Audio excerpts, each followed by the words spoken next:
The locksmith's tools scraped softly against my front door while I sat in complete darkness, listening without making a sound.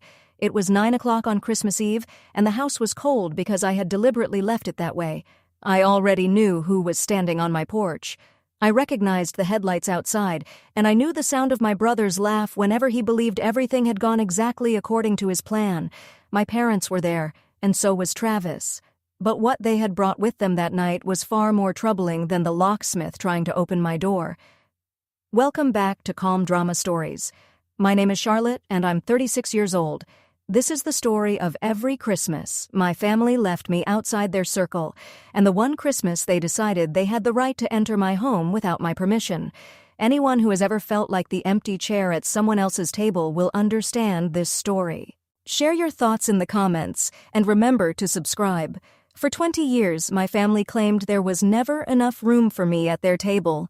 They never imagined that one day I would be the person deciding who was allowed through the door, and they certainly had no idea who was already inside the house, sitting quietly in the darkness beside me, waiting. The first Christmas I remember counting the chairs, I was 8 years old. Our dining room had a long table with a scratched oak surface. Every December, my mother decorated it as though she were preparing it for a holiday magazine. She arranged cloth napkins beside the good plates and placed pine cones covered in artificial snow at the center.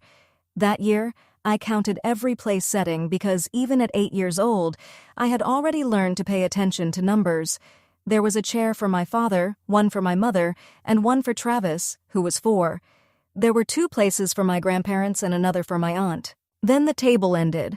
I stood in the doorway wearing my church dress, silently waiting for someone else to notice that one person had been left out. My mother noticed that I had noticed. She did not become angry. That was something people never understood about her. She crouched beside me, straightened my collar, and gave me a gentle, sorrowful smile, the kind of smile an adult gives a child who has asked a question they do not want to answer. "We can only prepare so many places, sweetheart," she said. Then she placed a plate in my hands and pointed toward the kitchen. That Christmas, I ate dinner alone on a stool beside the stove, while laughter drifted in from the dining room. I convinced myself it was only happening once. Perhaps there were too many relatives. Perhaps the house was unusually crowded that year. I was a clever child, and clever children can become remarkably skilled at inventing explanations for the things that hurt them. But the following Christmas, there was one chair missing again. The same thing happened the year after that. Over time, the guests changed. My aunt stopped visiting. My grandparents were no longer with us. Yet somehow, no matter how many people disappeared from the table, there was still never a place for me. It took me 20 years to understand that the problem had never been a lack of chairs. The missing place was always meant to be mine. I need to make something clear, because people often imagine a much more obvious kind of mistreatment. No one ever laid a hand on me. No one shouted cruel words at me, shut me away, or directly told me that I did not matter. Perhaps I would have understood the truth sooner if they had. Open cruelty is easier to recognize because it announces itself. Being quietly ignored simply leaves you wondering whether you imagined everything. What I experienced was a careful, almost polite form of emptiness. On Christmas morning, the presents beneath the tree carried small name tags written in my mother's elegant, looping handwriting. Gary, Travis, Mom. Then there would be several gifts for cousins. I would kneel on the carpet and read every label twice, the way someone might look at a disappointing test result again, secretly hoping the answer had changed. My name was never there. Eventually, I would receive something. It was usually a practical item handed to me later in the day, accompanied by an explanation that sounded almost like an apology. "We didn't want you to become spoiled." In every family photograph, I am standing slightly apart from everyone else, often near the edge of the picture. Part of me is usually outside the frame, as though even the camera could not decide whether I truly belonged there. I learned how to take care of myself at an early age. I prepared my own breakfast at 7 o'clock. I packed my own lunches. I even taught myself how to braid my hair by studying my reflection in the side of the toaster. By the time I was 12, I knew how to manage an entire household, even though no one had ever asked me to. For years, I believed that if I became useful enough, helpful enough, or perfect enough, someone would finally make space for me. So I tried harder than any child should ever need to try, but I never allowed myself to ask the real question, the question that remained beneath everything else, heavy and unmoving, like a stone hidden under dark water. Why was it always me? Why, in a family of 4, did their calculations somehow exclude the same person every single time? There was one object in our home that nobody was permitted to touch.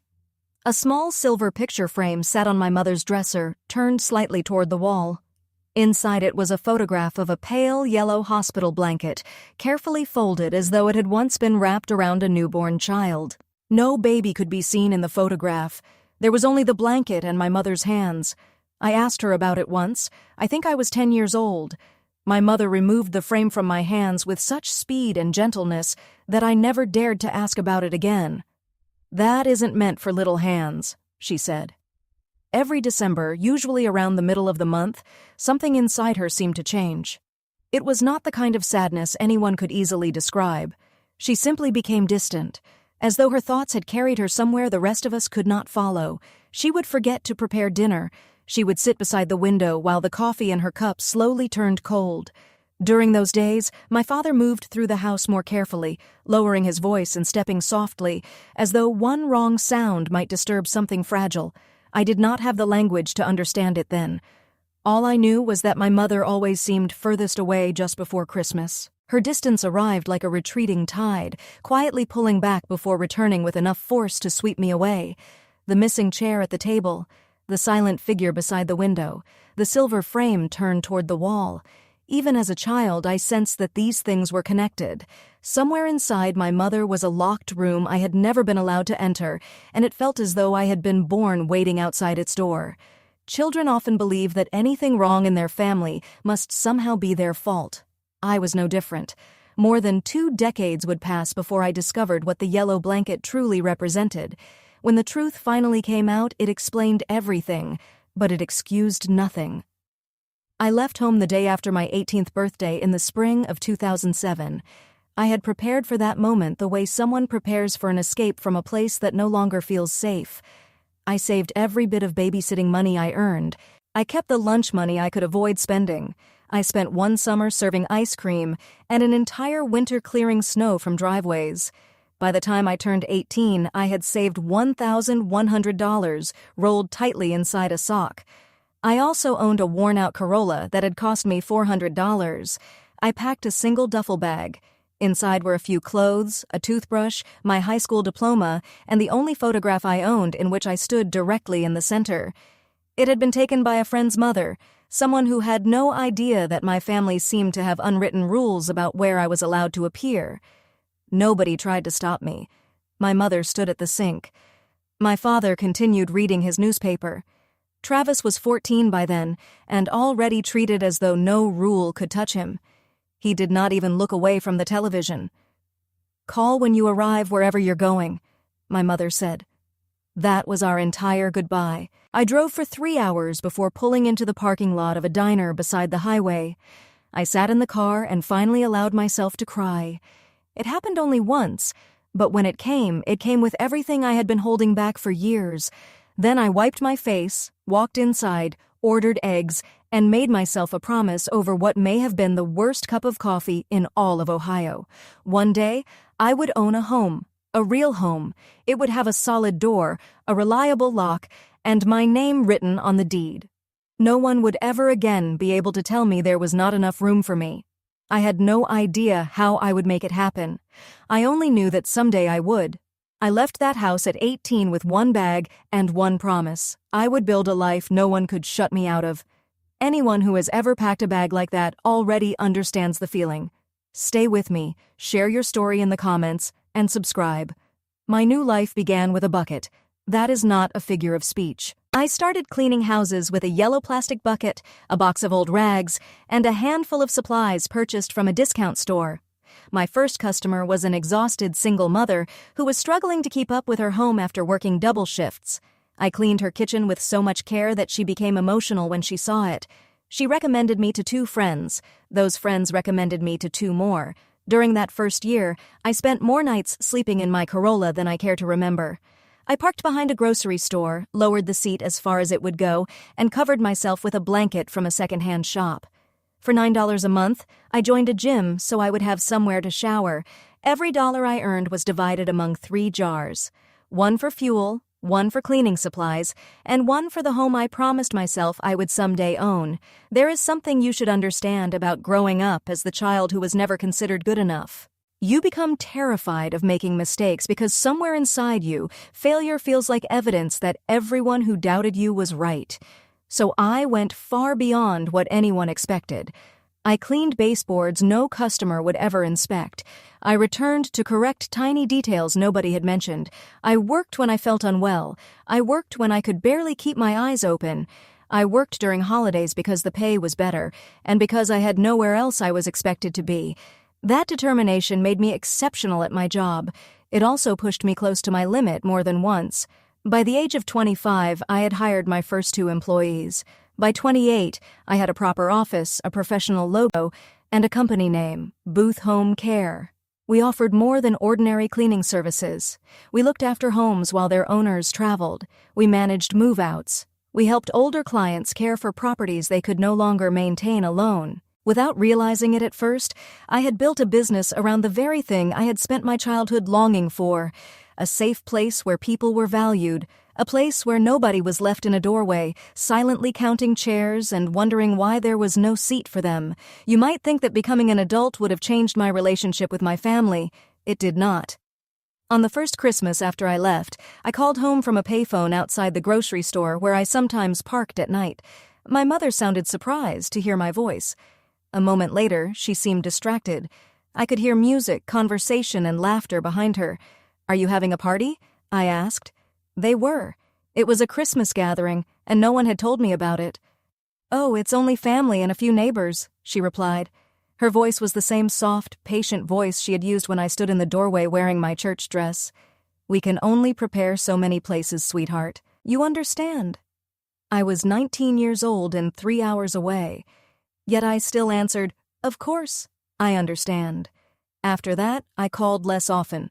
Every year or two I would try again during the holidays, quietly hoping that their calculations had finally changed. They never did. While I remained outside the family circle, Travis continued receiving everything that had always been withheld from me. His 16th birthday was celebrated with a fully catered party in the backyard. When he managed to graduate, my parents rented an entire hall. When he decided he wanted a car appeared. When Travis asked for college money he never ended up using, the money was still there waiting for him. I watched everything from a distance through the few cousins who remained in contact with me, and I kept telling myself that none of it mattered. But it did. I want to be honest about that, because pretending not to care can become its own kind of deception. I cared so deeply that I built my entire life around proving I could survive without them.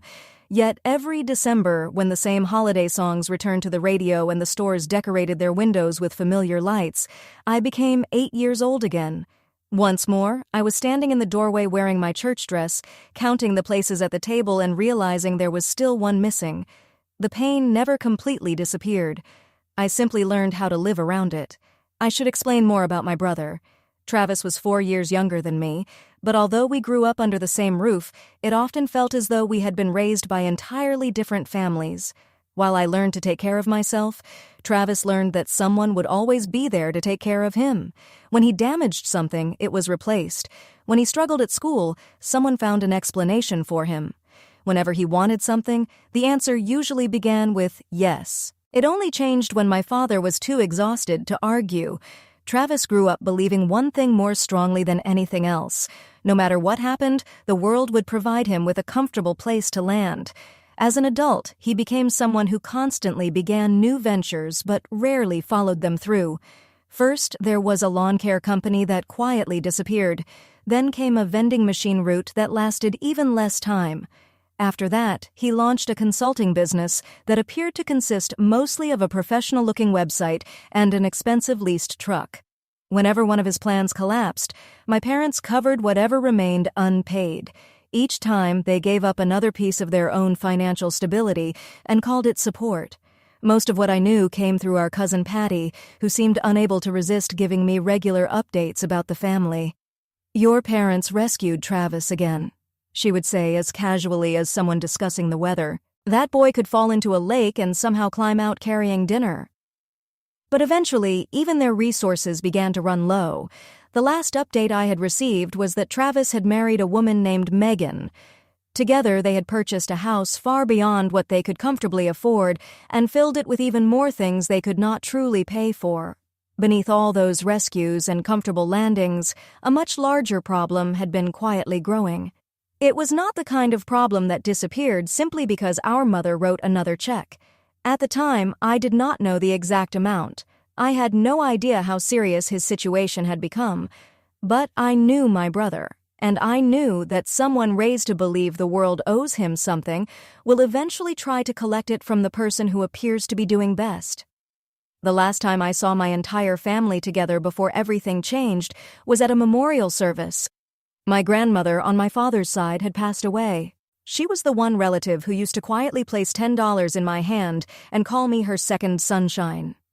I drove 4 hours to attend. I wore black and chose a seat near the back. Afterward, during the gathering in the church basement, I tried for one afternoon to feel like part of the family. I refilled cups of coffee. I collected empty plates. I did what I had always done, the useful things, because a small part of me still hoped that being useful might finally be enough. Travis found me standing near the sink. He had been enjoying the refreshments, and he leaned against the counter with a faint smile while he watched me work. "You don't need to do that," he said. "The church volunteers will handle it."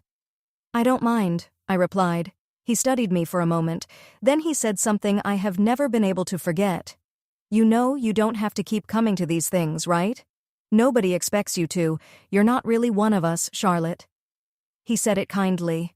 That was what made it so difficult. His tone was not angry or cruel. He spoke as though he were offering a helpful correction, like quietly telling someone they had something caught between their teeth. Then he walked away to rejoin the others. I remained beside the sink, holding a dish towel while the water continued running. His words settled into me slowly, like winter cold passing through layers of clothing until it reaches your bones. "You're not really one of us." I turned off the water. I dried my hands and placed the towel carefully on the counter. Somewhere in that church basement, surrounded by weak coffee and rows of folding chairs, I finally stopped waiting for my family to offer me a place at their table. Because if I was not truly one of them, then their calculations no longer had the power to decide my worth. I would build a table of my own, and I would choose who was welcome to sit beside me. The years following that service became the best years of my life, and I built every one of them through my own determination. Booth Home Care expanded the way strong businesses often do, slowly at first, and then almost all at once. By 2025, I owned 4 company vans, employed 11 people, and held service contracts throughout many of the county's most desirable neighborhoods. We had earned a reputation people trusted. When homeowners left for Florida during the winter, they handed me their keys without hesitation. They knew I treated every home under my care as though it were something precious. I understood the value of a home in a way many of my wealthier clients never could. They had always had somewhere they belonged. I had spent most of my life trying to create that feeling for myself. I paid my employees fairly and always on time. I gave Patty's daughter her first proper job. I taught myself every part of running a company that nobody warns you about: the contracts, the insurance, the records, and the careful documentation that protects a small business from being overwhelmed. Without realizing exactly when it happened, I became financially successful. Not wealthy in the dramatic way shown on television, but comfortable and secure. The kind of security that allows you to check your bank account and feel peaceful instead of afraid. My family knew none of this. We rarely spoke. I believe they still imagined me as the young woman who had left home carrying one duffel bag, struggling somewhere and paying the price for being too proud to return. They never asked about my work. They never asked whether I was doing well. And because they never bothered to ask, they had no idea what was coming. They knew nothing about the vans, the employees, or the money I had managed to save. And they certainly had no idea what I was preparing to do with everything I had built. For 15 years, I had been laying the foundation. Now I was finally ready to build the house. A real house. The one I had promised myself in that diner parking lot when I was 18. I found it in September of 2025 on a quiet street called Maple Hollow. It was the largest home on the block, a 3-story brick house with a wide wraparound porch, a small turret room, and tall windows that captured the evening light. The house had been built in 1912. At one time, it had clearly been cherished, but over the years, it had been neglected. It needed serious attention, the kind of project that made most buyers turn around before reaching the second floor. But I was not intimidated. I had cared for hundreds of homes like it. I understood old floors, tired walls, hidden damage, and strong structures waiting to be restored.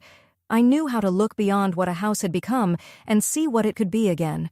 The moment I stepped into the empty entrance hall, I could already picture my future there. Near the windows, I imagined a long dining table. A real table, one with enough places for every person I personally chose to welcome. I purchased the house with my own money. Every dollar of the down payment had begun with that yellow bucket, that worn-out car, and 15 years of refusing to let failure define me. During the closing, I signed my name so many times that my hand began to ache. I did not mind. Each signature made the house feel more firmly mine. When the lawyer placed the final document in front of me, I read the words at the top 3 times. Grantee, Charlotte Booth, sole owner, sole owner. I had spent my childhood being treated like someone who did not count. Now there was an official document stating that I was the only person who did. That evening, I drove to Maple Hollow and sat alone on my own front porch as darkness settled over the street. For once, I allowed myself to feel everything. The 18-year-old version of me, sitting in a diner parking lot with almost nothing, would never have believed this moment was possible. I had finally created the place no one could ever exclude me from. That should have been the ending. A peaceful, satisfying ending. But I knew my family. And I knew that the moment they discovered what I owned, the calculations at their table would suddenly begin to change. I was not prepared to trust that change. It took approximately 3 weeks for the news to reach them. Patty mentioned the house to her sister. Her sister mentioned it to my mother. Almost overnight, the attitude of my entire family shifted. My mother called me. The same mother who had not contacted me on an ordinary weekday in years suddenly called on a Tuesday to say she had been thinking about me and wanted to know how I was doing. Her voice sounded unusually warm, but I did not trust it. I had spent 36 years learning the difference between genuine affection and affection that appeared only when it could be useful. "I heard you bought a beautiful old house," she said casually. "We would love to visit. It has been far too long, sweetheart." 2 days later, Travis sent me a message for the first time in an entire year. There was no greeting. He went straight to his questions. How many bedrooms did the house have? How much had I paid? Did I believe it was a good investment? Then he asked something that made me place my phone on the counter and stare at the screen. "Whose name is the house under? Only yours? Only yours?" I read those 2 words several times. Some questions come from innocent curiosity. Others are asked because someone is quietly calculating value, access, and opportunity. I knew the difference. I had managed a company for 15 years. I understood when someone was examining something not as a home but as an asset. I did not respond immediately. Instead, I prepared a cup of tea and thought about the church basement. I thought about the folding chairs, the running water, and the words Travis had spoken so easily. "You are not really one of us. People rarely remember you after years of silence without a reason." Sometimes, they do not suddenly remember the person. They remember what the person owns. My mother's warmth was not meant for me. Perhaps it never had been. This time, it was meant for the house. And every instinct I had developed through years of observing my family was quietly telling me to move carefully. This is the moment when many people ignore what their intuition is trying to tell them. They feel that something is wrong, then immediately search for reasons to dismiss it. They are family. Maybe I am imagining things. Surely they would never take it that far. But I did not silence that feeling. I had trusted that quiet inner warning my entire life. It was the one voice that had never hidden the truth from me. So I called my lawyer. Not a friend, not a cousin. I contacted the real estate attorney who had handled the purchase of my home, a direct and highly practical woman named Ruth Calloway. I told her about the unexpected phone calls, my family's sudden curiosity, and the question Travis had asked about whose name appeared on the property documents. Then I asked her directly whether someone could take control of another person's home if they were determined enough. Ruth became quiet for a moment. It was the kind of pause a professional makes before sharing information she knows will be difficult to hear. "It happens far more often than most people realize," she said, "and cases like this have been increasing across the country." Then she explained the process in simple terms: property document manipulation. Someone could imitate an owner's signature on a quitclaim deed, a basic document used to transfer ownership of property. That document could then be submitted to the county recorder. The recorder's office generally records the documents it receives. It does not conduct a complete investigation into every signature before accepting them. That meant a home could suddenly appear, at least on official paper, to belong to someone else. "The most unsettling part," Ruth continued, "is who usually attempts it." According to the information she had seen, in roughly 9 out of 10 cases, the person involved was not a complete stranger. It was often a relative, a friend, or someone already close to the owner. 9 out of 10. Someone familiar. I held the phone against my ear and felt a hollow sensation open beneath my ribs. Not because the idea seemed impossible, because it sounded completely possible. "There must be some way to protect yourself," I said. "There is," Ruth replied. "Let me explain." She told me about a free service offered by the county recorder called a property activity alert. You register your name and property information. After that, whenever a new document is recorded against the property, you receive a notification, a new deed, a lien, a transfer, anything connected to the home. Instead of discovering the problem after everything had already changed, the owner could know almost immediately. "It cannot prevent someone from submitting a document," Ruth warned me. "The recorder's office still accepts what is brought to them. They cannot fully confirm every signature at the counter, but the alert tells you the moment something appears in the records." Then she added something I never forgot. "Knowing early can make all the difference." I registered that same afternoon. I opened the county website, entered my name and parcel number, completed the form, and confirmed the enrollment. A confirmation email arrived several minutes later. I printed it. Then I printed another document. It was the official recorded copy of my deed, the one listing Charlotte Booth as the sole owner, with the county stamp clearly visible in the corner. I placed both pages beside each other on my kitchen table. For a long time, I simply looked at them. 2 sheets of paper resting on a table inside my own home. One confirmed that the house belonged to me. The other promised that I would be among the first to know if anyone ever attempted to claim otherwise. I did not tell my family what I had done. I did not tell anyone. I placed both documents inside a folder, put the folder in a drawer, and continued speaking to my mother in the same warm but carefully vague manner whenever she called. I allowed them to believe I was still the same uncertain young woman who had left home carrying one duffel bag. The quiet feeling inside me was still speaking, and this time, its message was simple. Do not reveal everything you know. I sat at my own kitchen table with 2 pieces of paper and the unmistakable sense that something was approaching. Anyone who has ever felt relatives becoming unusually interested in something they worked hard to build will understand why I listened to that feeling. Stay with the story, share your thoughts in the comments, and subscribe so you do not miss what happened next. The exact amount finally reached me through Patty. News like that always seemed to reach me through Patty. She called near the end of October, speaking quickly and carrying the sort of information she always claimed she did not want to share. "I probably should not tell you this," she began. That was how Patty introduced nearly everything. Travis was in serious financial difficulty. This time, the situation was far beyond what my parents could quietly repair. He had personally guaranteed a business loan of approximately $90,000 for another venture that had fallen apart by the end of summer. The lender was not a relative who could be calmed with apologies and a pleasant holiday meal. The lender expected the full $90,000 to be repaid. Travis and Megan had also fallen behind on the payments for the house they were renting, and their landlord had already begun the formal process of asking them to leave. According to Patty, my parents had finally reached the limit of what they could provide. They had spent nearly 3 decades rescuing Travis from one failed decision after another. Now there was almost nothing left. Their savings had become dangerously thin. Their own house had already been used to support one of his previous ventures. "Your mother is completely overwhelmed," Patty told me. "She keeps saying the whole family is about to lose everything." I said nothing. I simply listened. And as always, I did the math. $90,000 in debt. A man raised to believe the world would always provide him with a comfortable landing. A sister who owned a valuable house outright, a house he had only recently discovered existed, and a mother who had suddenly become unusually warm and eager to visit. No matter how I arranged the pieces, they never formed an innocent picture. After ending the call with Patty, I stood alone in my large, silent kitchen and finally understood what all that new affection really meant.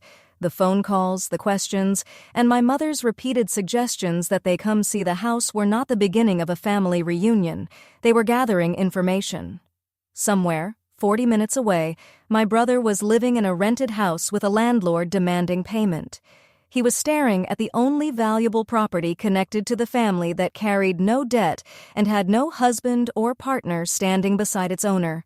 And Travis was becoming desperate enough to believe he had a right to it. In November, my mother called with an invitation. It was the first genuine invitation I had received from my family in nearly 20 years. "We want you to come home for Christmas," she said. Her voice attempted something I had never heard from it before. It tried to sound loving. "The entire family will be here for Christmas Eve dinner, just like we used to do. There is a place for you, Charlotte. There has always been a place for you." There has always been a place for you. I had spent my entire childhood waiting to hear those words. But when they finally came, I knew with such certainty that it made me feel unwell. They were not true. You do not suddenly prepare a place for someone after spending 20 years excluding them, not unless you now need something from them. I told her I would think about it. Soon afterward, Travis sent me another message. He had been contacting me more frequently, writing in a casual, friendly tone as though we had always been close. This time, he disguised his curiosity as concern. "With a large old house like yours, you should probably keep all the important documents somewhere secure. The deed, the title, everything like that. Where do you store them? In a safe? Maybe a fire-resistant box?" I stared at the message for a long time. He had not asked whether I was happy. He had not asked how the renovations were going or whether I needed help. He wanted to know where I kept the property documents. I did not erase the message. Instead, I captured an image of it with the date and time clearly visible. Then I created a folder on my phone and gave it an ordinary name that would attract no attention. From that moment forward, I saved everything. Every message, every voicemail, every brief and strangely worded phone call. I was not imagining things. I was a business owner who had learned through experience that failing to keep proper records could become an extremely costly mistake. My family believed they were slowly drawing me closer. They had no idea I had already begun documenting every step they took. Then Megan became involved. That changed everything. I had met my brother's wife only a few times. Where Travis was careless, Megan was precise. Where he was disorganized, she planned every detail. She had grown up with very little, and that kind of childhood can remain inside a person long after their circumstances change. She had spent her adult life holding tightly to anything that made her feel secure. In some ways, I understood her better than I understood my brother, but I understood her the way you understand an approaching storm. One evening, she called me. At first, the conversation seemed friendly and unimportant. We discussed ordinary things until she carefully guided the subject toward something much more specific. "Travis and I have been discussing a quitclaim deed between the two of us for tax reasons," she said casually. "The process is so confusing. When you bought your house, did your signature need to be notarized? Does the county actually confirm who signed the documents, or do they simply record whatever they receive?" There it was. Does the county actually confirm who signed it? That was not an ordinary question about taxes. It was the kind of question someone asks when they are trying to discover how closely a system examines the documents placed in front of it. I kept my voice relaxed. I told her I was not sure. I said my attorney had handled everything, and that legal paperwork had always seemed too dull for me to follow closely. I pretended to be a woman who paid very little attention to her own financial affairs. I could almost hear the tension leaving her voice. After the call ended, I remained completely still. Travis had the desperation. He also had the belief that he deserved whatever could rescue him. But Megan had the plan. She was studying the process, learning how the system worked, and quietly testing which protections might be weaker than they appeared. My brother might have been the person expected to carry it out, but my sister-in-law was the one thinking through the details. Somewhere inside their rented home, the two of them were imagining a way to claim the only thing I had ever built entirely for myself. My mother called again near the beginning of December. This time, she revealed more than she intended. We were discussing Christmas and whether I would accept her invitation. She was making an enormous effort to persuade me. Then, as she often did, she allowed the conversation to drift toward my home. "It is such a large house for only one person," she said. "A home like that should really belong to the entire family. It could be somewhere everyone gathers. You should not be wandering through all those rooms alone, sweetheart." Then she added, gently and almost affectionately, as though repeating an old family tradition, "You know how it is. We can only prepare so many places." She did not even realize what she had said. For 20 years, those words had meant there was no place for me. Now the same sentence had been turned in another direction, and its new meaning was even clearer. This time, I was the person occupying too much space. The house carried my name on its deed, but in my mother's mind it was another family table, and once again I was the extra chair she believed should be removed. I closed my eyes and held the phone tightly. At last I understood the entire plan. They were not asking for permission to visit. They intended to enter the house, settle themselves inside it, and gradually treat it as family property. They wanted to absorb my home the same way my parents had absorbed Travis's debts, failed businesses, and endless mistakes. But this time, there was one important difference. The family no longer had enough money to rescue him, so instead of paying for his next comfortable landing, they were preparing to take mine. "I'll let you know about Christmas," I said, my voice perfectly calm. After the call ended, I stood in the front hall near the place where I had imagined my long dining table. Something inside me became still. It was cold, clear, and strangely peaceful. My family was coming for my house. The only remaining question was how they intended to take it, and I planned to discover the answer before they could do anything that could not be reversed. My first instinct was to call Travis and confront him. I wanted to tell him directly that I understood exactly what he and his wife were attempting and that it would end immediately. I had always been someone who solved problems. Whenever I saw trouble approaching, I wanted to step in front of it before it gained momentum. Instead of calling my brother, however, I contacted Ruth. I asked her how I could firmly close the door before my family had the opportunity to open it. Her response completely changed my approach. "If you confront them now, this is what will happen," Ruth explained. "They will become nervous and abandon whatever they are considering. Then you will be left with nothing except several unusually friendly conversations and your own suspicions. At this point, no document has been filed. The law cannot act on something that exists only as a possible plan." "So I simply wait?" I asked. "I allow them to place my name on a document?" "I am not suggesting that you do nothing," she replied carefully. "I am saying the law needs a document and an attempt to use it. Right now, your property alert will notify you the moment anything is recorded. If they submit something, there will be an official record connected to the people involved, and if they later arrive to claim possession, their actions will complete the picture." Then she added, "You do not prevent a trap from working by announcing that you have seen it. You prepare yourself before it closes." I did not like her answer. Every protective instinct I had told me to act immediately, take control, and solve the problem before it reached my front door. But I understood her reasoning. If I revealed what I knew, they would disappear back into the familiar fog of gentle voices and innocent explanations. Then they might wait and try again later with a better plan.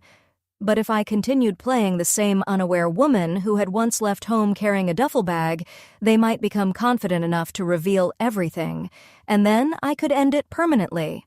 So I made one of the most difficult decisions of my life. I decided to let them believe they were succeeding. Then, as quietly as possible, I began preparing. Once I stopped resisting, they became more confident.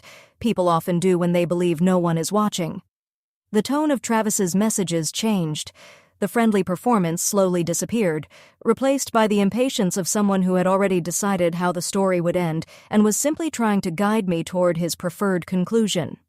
"You should not be living alone in a house that large," he wrote one evening.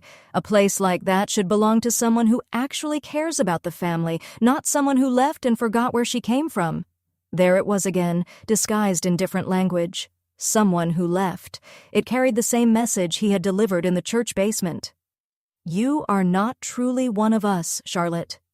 Only now, that message had a financial value attached to it. Another evening, he wrote, "Mom and Dad are getting older.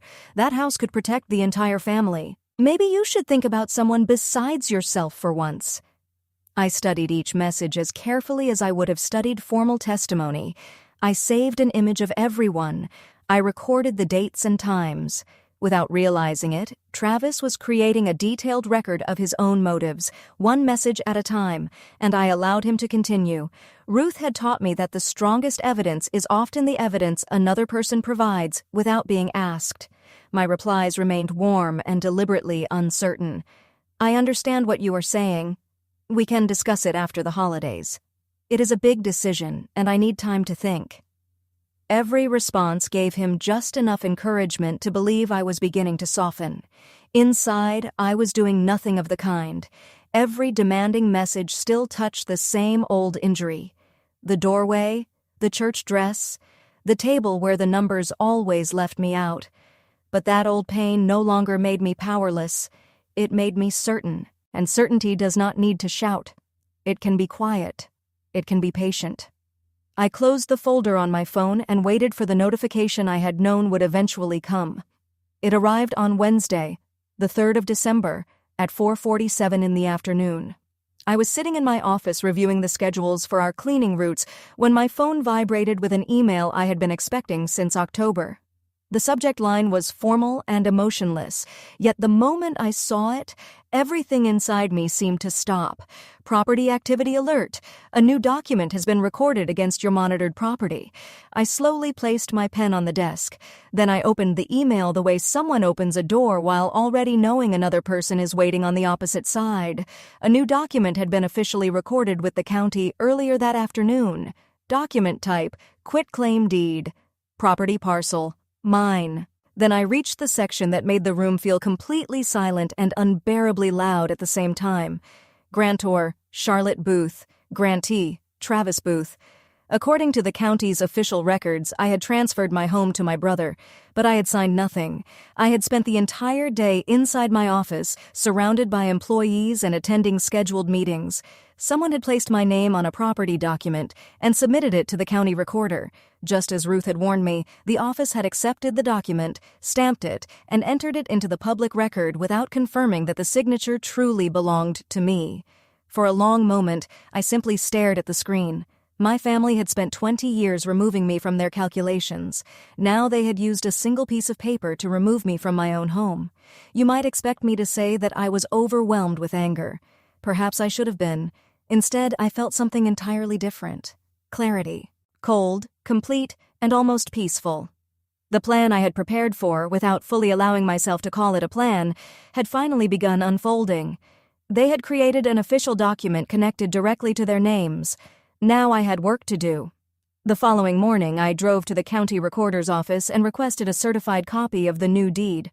I paid the required fee and waited beside a plastic counter beneath harsh fluorescent lights while an employee retrieved the document.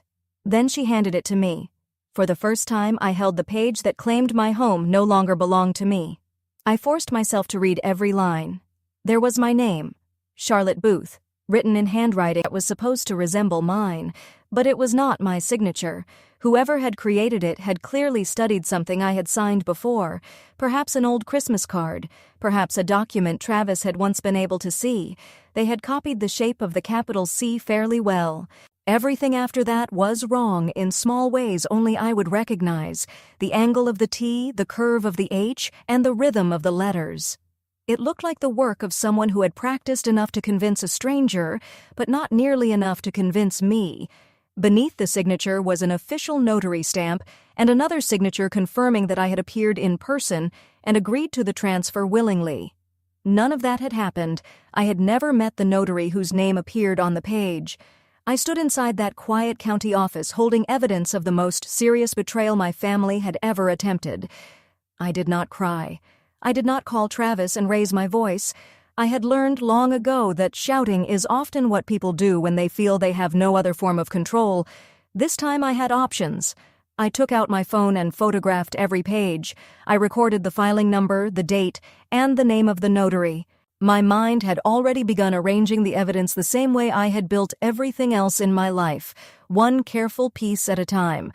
Travis believed he had taken my home with a single document. What he had actually done was create an official record of his actions and place his own name directly inside it. And he had no idea that I already knew. That afternoon, I entered the local police station and made a formal report. I sat across from a detective named Ray Foster, a broad man with calm, observant eyes.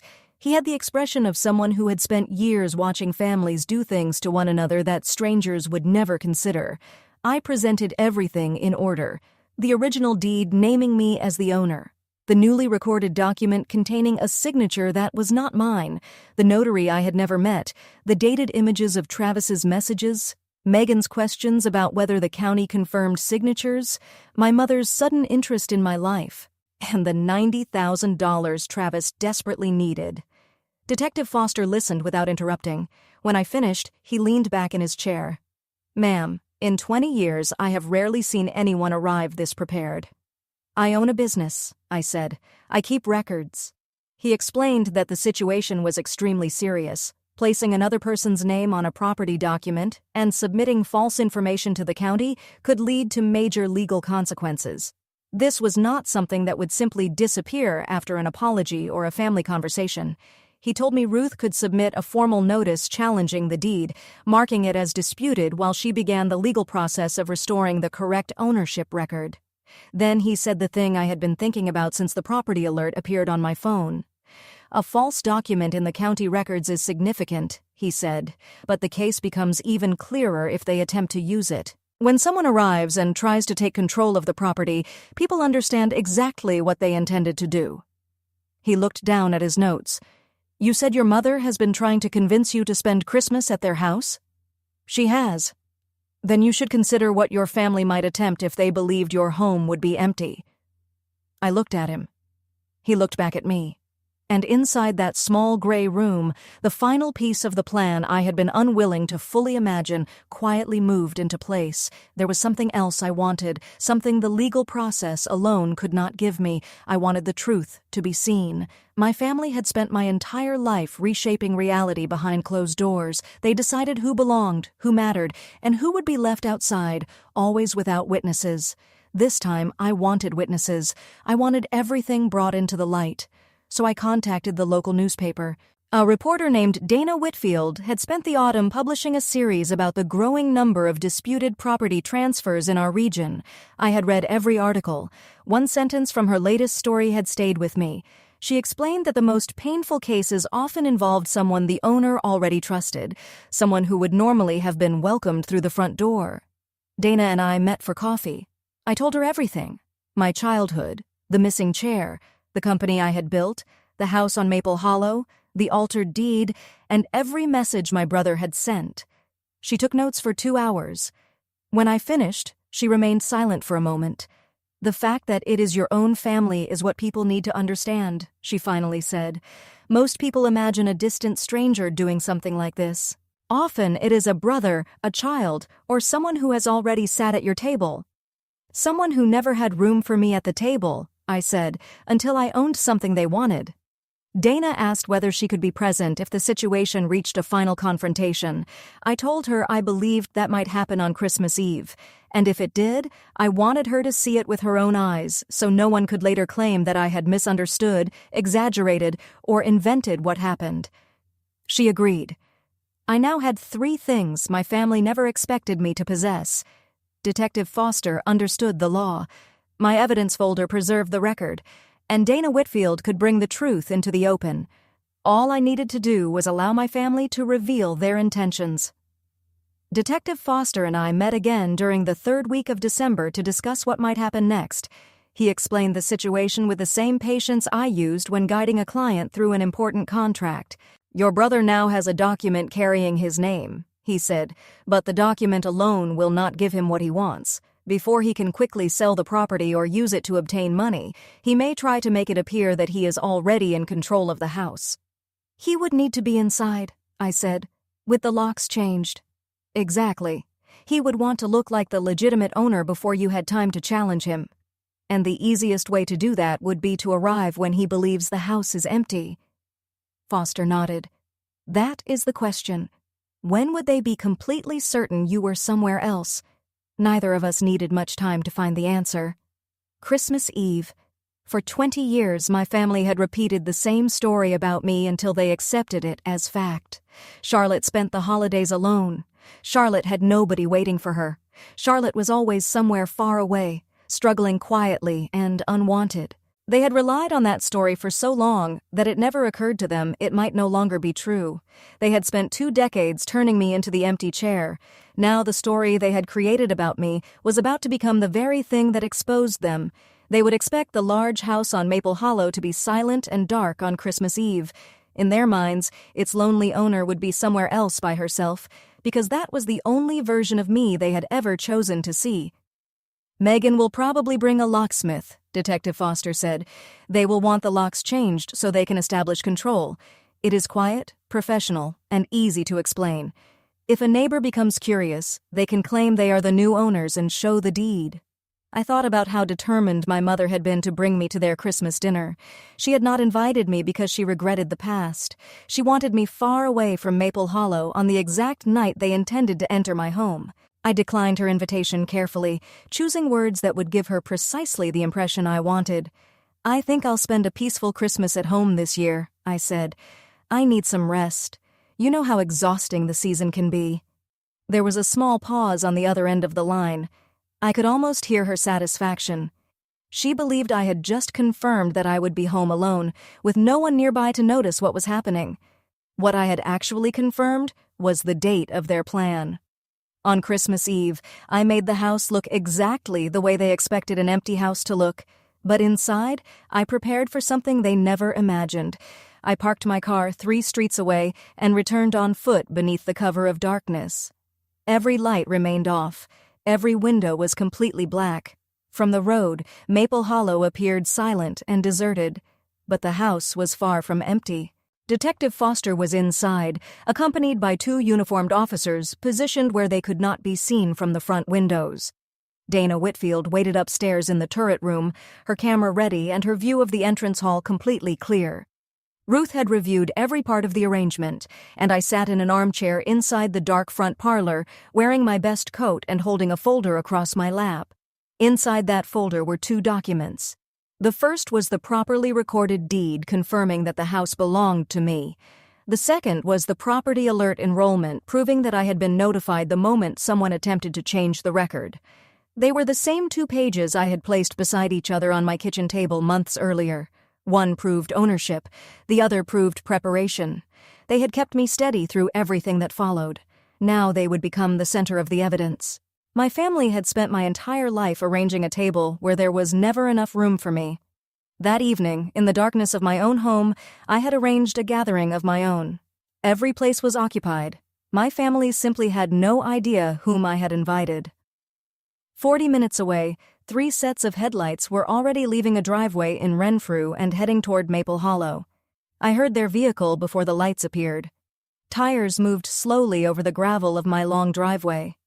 The driver was careful, clearly hoping not to attract attention. A moment later, headlights swept across the dark windows and disappeared.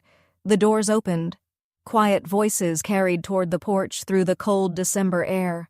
I remained completely still in the parlor and listened as my family arrived to take control of my home. I recognized each of them by voice. Travis was speaking too much, as he always did when he felt nervous, but wanted everyone to believe he was confident. "See? he said. "I told you. The place is completely quiet. She's probably somewhere feeling sorry for herself." Then I heard a second man whose voice I did not recognize. He sounded uninterested and professional. "The locksmith." Megan spoke next, her voice sharp and controlled. She told everyone to remain quiet and move quickly. My parents followed behind them. My father said almost nothing. Then I heard my mother. "Are we certain about this, Travis?" "Mom, the house belongs to us now," he replied. "Everything is official. We're simply taking possession of what is ours." Their footsteps reached the porch. A heavy bag landed against the wooden boards, followed by the soft sound of tools moving inside it.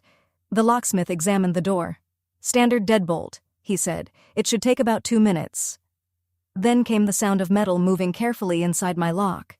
It was the same sound that had begun this entire story. Upstairs in the turret room, Dana was recording every moment. In the adjoining room, Detective Foster and the 2 officers waited in complete silence. I sat with the folder resting on my lap. I did not move. I did not speak. For 2 decades, my family had kept me outside their door. Now they were attempting to open mine. Since the property alert arrived, I had imagined this moment more times than I could count. Now it was finally happening. The house was dark. The night was cold, and everything I had built seemed to rest on the quiet movement of that lock. Then came one final click. The deadbolt moved. My front door, the door I had promised my 18-year-old self would always belong to me, slowly opened into the darkness. For the first time, my family entered my home without being welcomed inside. Megan crossed the threshold first. The beam of her flashlight moved steadily across the entrance hall as she examined the house with calm, deliberate focus. Travis followed directly behind her.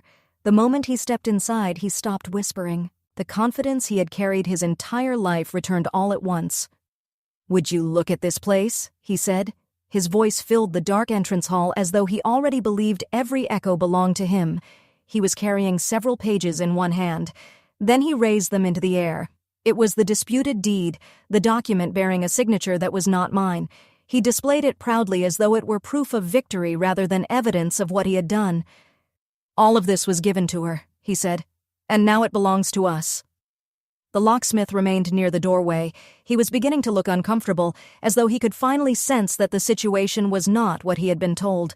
Megan had already moved farther inside. Her flashlight passed across the front parlor, climbed the staircase, and traced the high ceilings of the house she believed she had come to claim. "We change every lock tonight," Megan said. "By tomorrow, we will be the owners both on paper and in practice. Once we are in possession, nobody will be able to challenge us." My parents entered last. They moved slowly through the darkness, my mother reaching for my father's arm, as though she needed something steady to hold on to. "It is so large," she murmured. For one brief second, she almost sounded intimidated by the house. Then Travis spoke, and whatever sympathy I might still have found for any of them disappeared completely. He turned slowly in the middle of my entrance hall, looking around at the home I had spent years working toward. Then he laughed. "She never deserved a place like this anyway," he said. "She never belonged anywhere." That was the moment. The door had been opened. They had crossed the threshold. The false deed was still in Travis's hand, and the locksmith's tools were lying on the floor. Every part of their plan had been carried out in front of witnesses waiting in 2 different rooms. I reached toward the lamp beside my chair and switched it on. Light filled the parlor and spilled into the entrance hall. For one suspended moment, nobody moved. My family stood frozen beneath the bright ceiling lights, blinking as though they had been caught halfway through a dream. Then their eyes adjusted, and they finally saw who had been waiting inside my supposedly empty house. Detective Foster stepped calmly through the dining room doorway, his badge already visible in his hand. 2 uniformed officers followed him. Above them, near the turret staircase, Dana Whitfield stood with her camera raised. The shutter began clicking, preserving every expression in the room. I rose slowly from my armchair, holding the evidence folder in one hand. Across the entrance hall, I looked directly at my brother. Travis opened his mouth, but no words came out. The false deed remained tightly gripped in his fist. Only moments earlier, he had treated it like proof that he had won. Now it was simply evidence. "What is this?" he finally asked. Then his voice rose as panic broke through his confidence. "What is this?" "Charlotte, what have you done?" "Merry Christmas," I said. My voice remained steady. I had imagined this moment many times and wondered whether I would be able to speak without trembling. I could. "You can place the deed on the floor, Travis. The officers behind you would prefer that you stop waving it around." That was when he lost control. "This is my house," he shouted, his face turning red as every trace of confidence disappeared. "It is official. I have the documents. You arranged all of this. You have always been trying to destroy this family." Megan had become completely pale. She stood in silence, the flashlight hanging uselessly beside her. I could almost see her mind moving through every possible ending and discovering that none of them offered an escape. My mother covered her mouth with both hands. My father did not move at all. He stared at me with an expression I had never seen during my 36 years of knowing him. I stood in the center of my own illuminated entrance hall, surrounded by the people who had spent 2 decades deciding that I did not belong, and never in my life had I felt more certain that I was standing exactly where I was meant to be. Detective Foster took over from there.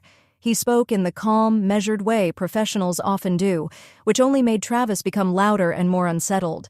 Foster explained every part of the situation in order.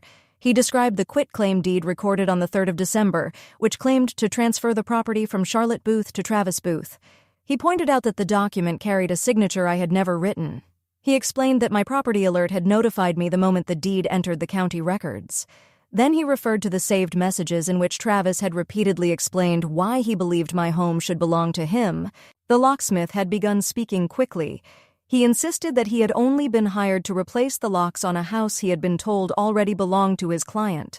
Detective Foster calmly informed him that he would be asked to provide a complete statement about everything he had been told and everything he had witnessed that evening.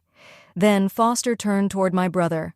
"Travis Booth, you're being taken into custody in connection with a falsified property document and its submission to the county." The restraints appeared, and my brother, the same man who had once told me in a church basement that I was not truly one of them, was escorted from the entrance hall of my home while a reporter documented everything. Megan was held beside him and immediately began demanding legal representation. But it was my mother I looked toward. She was crying. It was the same kind of crying I had watched from a distance every December while she sat beside the window. Only this time, her grief was not hidden behind silence or cold coffee. This time it had a clear reason. Her son was being taken away. "Charlotte," she said, "please, Charlotte, we can still fix this. We are family." I studied her face for a long moment. Then I finally said the words I had carried inside me for most of my life. I did not raise my voice. There was no anger in it. That was the only way the words could reach her with their full weight. "There were always enough places, Mom," I said quietly. "You simply never prepared one for me." I looked around my entrance hall. So tonight I arranged the table myself. Then I looked toward Detective Foster and the officers, and I prepared it for the police. Outside, the red and blue lights from the patrol vehicles moved across my windows and washed over the high ceilings of the home I had built from a yellow bucket, an old car, and years of refusing to surrender. My mother had no response. For the first time in 36 years, the woman who had always decided who belonged at the family table had nothing left to say. My father did not try to leave. He did not argue or defend anyone. As Travis was escorted toward the waiting vehicle, still protesting loudly, and my mother was guided outside behind him, my father slowly sat down. He lowered himself onto the bottom step of my staircase. Suddenly, he looked like an elderly man carrying every one of his 67 years. Then he placed his face in his hands. The officers allowed him to remain there. I walked closer, but I kept some distance between us. For a long time, neither of us spoke. Then, without raising his head, he finally said something. "I always knew it was wrong." His voice was barely audible. "The way we treated you, the chairs, every part of it." His voice broke. "I knew it was wrong every Christmas, and I never said anything." I did not tell him that everything was fine, because it was not. I did not forgive him there on the staircase. Forgiveness of that size is something a person earns over time. It is not something automatically granted after a single confession. But for the first time I saw my father clearly. He was a weak man who had spent 40 years protecting his wife from her grief while allowing his own daughter to carry the cost of his silence. And the worst part was that he had always known exactly what that silence was doing to me. "Why?" I asked. "Why was it always me?" He finally looked up. Then he told me about the baby. Before I was born, my parents had welcomed another daughter and lost her shortly afterward. My mother had never fully found her way back from that loss. When I arrived so soon afterward, she did not see me as a new child with a life of my own. To her, it felt as though the world had placed someone else where the first baby should have been. But some people cannot be replaced. The pale yellow blanket in the silver frame had belonged to that baby. It explained why my mother became distant every December. It explained the cold coffee beside the window. It explained the strange, painful calculations that had shaped my childhood, but understanding the reason did not make any of it acceptable. "She mourned one daughter," I said quietly, "by making the daughter she still had disappear." My father had no answer. There was nothing he could say that would make that sentence less true. People always ask what happened afterward, so this is the truth. Travis and Megan faced serious charges connected to the false signature and the documents submitted to the county. The case never reached a full trial because the evidence was overwhelming. The recorded deed, the saved messages, the questions Megan had asked, and their arrival at the house all pointed in the same direction. Travis had carried out action. Megan had helped design the plan. Megan accepted an agreement and confirmed that Travis had written the false signature himself. Travis later accepted an agreement of his own rather than appear before a jury and explain the photographs of him being escorted from my entrance hall with the disputed deed still in his hand. Both of them now carry permanent records. The $90,000 Travis had tried to escape did not disappear. It remained exactly what it had always been, $90,000 of debt. Only now, he had even more consequences added to it. Ruth immediately filed a formal notice challenging the false deed. Within weeks, a judge canceled the fraudulent transfer. The official records once again showed that the house belonged to me, just as it had in reality from the beginning. Dana's article appeared on the front page during the week after New Year's Day. She used only my first name, but she told the story honestly. Her article explained that the person most likely to target your home may not be a distant stranger. Sometimes it is someone you would have welcomed inside for Christmas dinner. That article helped more people than any courtroom decision ever could. 3 readers contacted the newspaper to say the story had encouraged them to check whether their own counties offered property activity alerts. My mother was never formally charged. There was not enough evidence to prove that she had directly participated in creating the false document. All anyone could show was that she had used her sudden affection and the Christmas invitation to help make sure my house would be empty. But everyone in Renfrew read the newspaper. My mother had spent her entire life carefully controlling how our family appeared to the outside world. Now she had to watch while the outside world learned what had happened behind her closed doors. She and I no longer speak.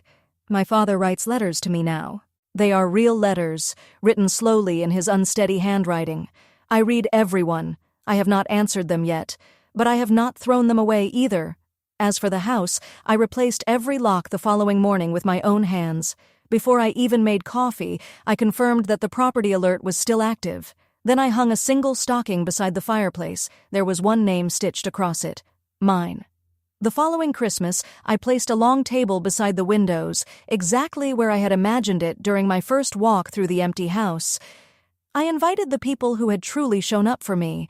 Some were employees who had become close friends. Patty came too. Beneath all her love of family news, she had proved more loyal than I expected. Several neighbors from Maple Hollow joined us. There were 12 places at the table. Every chair was occupied, and every place had been prepared intentionally. For 20 years, I believed belonging was something my family had the power to offer or deny. I imagined it as a chair they could choose to bring to the table or leave in another room. But belonging had never been theirs to control. It was not something they could grant me, and it was never something they had the right to take away. Belonging was the table I eventually learned to prepare for myself. That Christmas, the largest house on Maple Hollow finally felt completely like home. A locksmith on the porch, a false signature on a deed, an entrance hall filled with flashing lights. That is what it took for me to understand something I wish I had known as a child. Anyone who has ever felt like the empty chair at another person's table can build a table of their own. Choose the people who truly choose you. Protect the life you work to create. Share this story with someone who may need to hear it. Leave your thoughts in the comments and subscribe.